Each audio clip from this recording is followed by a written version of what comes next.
À quelques mètres, il y a un morceau du mur de Berlin qui a été apporté ici par Jean Lucas. Ce mur souffrait à Berlin depuis quelque temps. Il avait la nostalgie du passé. Eh bien, il retrouve des couleurs depuis quelques semaines.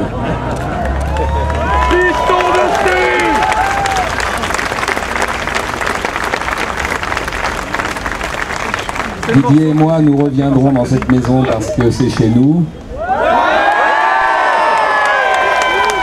C'est surtout chez vous. Didier a fait un travail formidable pendant 10 années.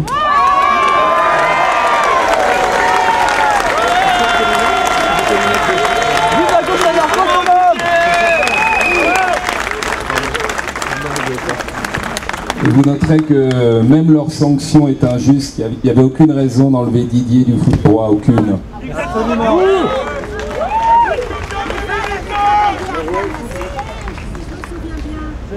Bon, en 2012, je vous donne rendez-vous ici, sur cette même place. Val et S partiront avec des plumes et du goudron.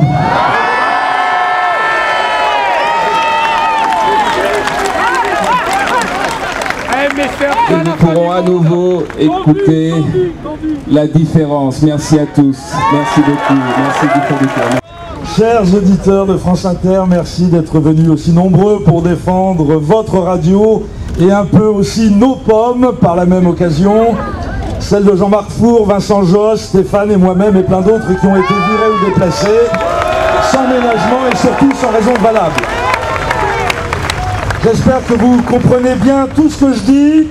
Alors, je dis ça parce que dans l'interview qu'il a donnée au Monde le 23 juin dernier pour annoncer notre licenciement à Stéphane Guillon et moi-même, c'est toujours agréable d'apprendre ça en lisant le journal, hein, mais quand ça vient d'un homme d'honneur, ça passe très bien. Dans cette interview, donc, Jean Lucas, président de Radio France, a déclaré « Je considère que cette tranche d'humour, la nôtre donc, vous l'avez compris, est un échec. Elle a montré une grande misère intellectuelle. »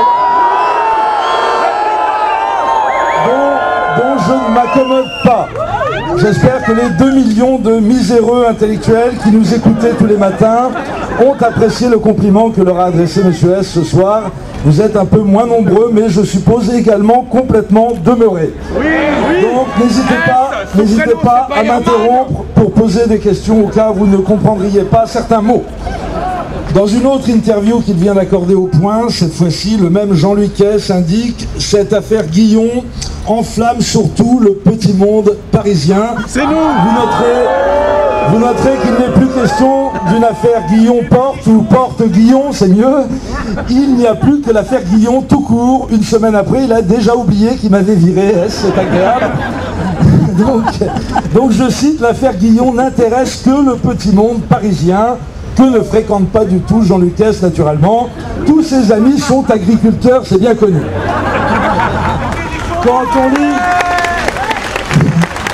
lit les milliers de messages indignés venant de la France entière que nous avons reçus depuis plus d'une semaine, on se dit que les bobos mondains parisiens ont beaucoup essaimé en province. Essaimer, c'est pas trop compliqué, vous avez compris. 3 mots résument bien Monsieur Jean Lucas: le mépris, le cynisme et la brutalité. Le mépris pour les auditeurs, le cynisme vis-à-vis des médias et la brutalité pour ses collaborateurs. Tiens, vous avez remarqué, si vous retirez 25 cm sous la toise, vous avez le portrait tout craché du véritable patron de Radio France, dont je ne citerai pas le nom pour ne pas que vous soyez tentés de dire les gros mots.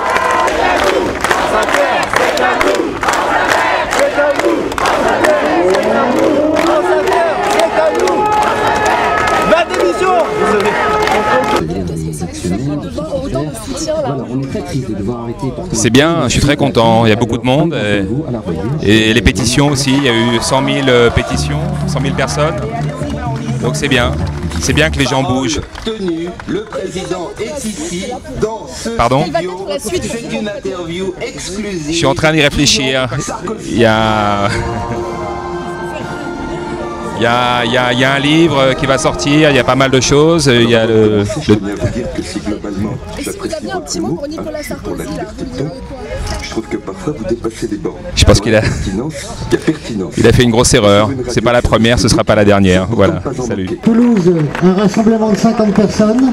À Nantes, 150 personnes. Je n'ai pas été vraiment surpris. Je sais qu'il y a pas mal de ministres qui ont gueulé contre mes papiers, donc voilà. Oui, c'est pas vraiment une grosse surprise, non. Je vais aller en vacances, je suis crevé, puis on verra quoi. Je vais écrire peut-être un bouquin, on verra.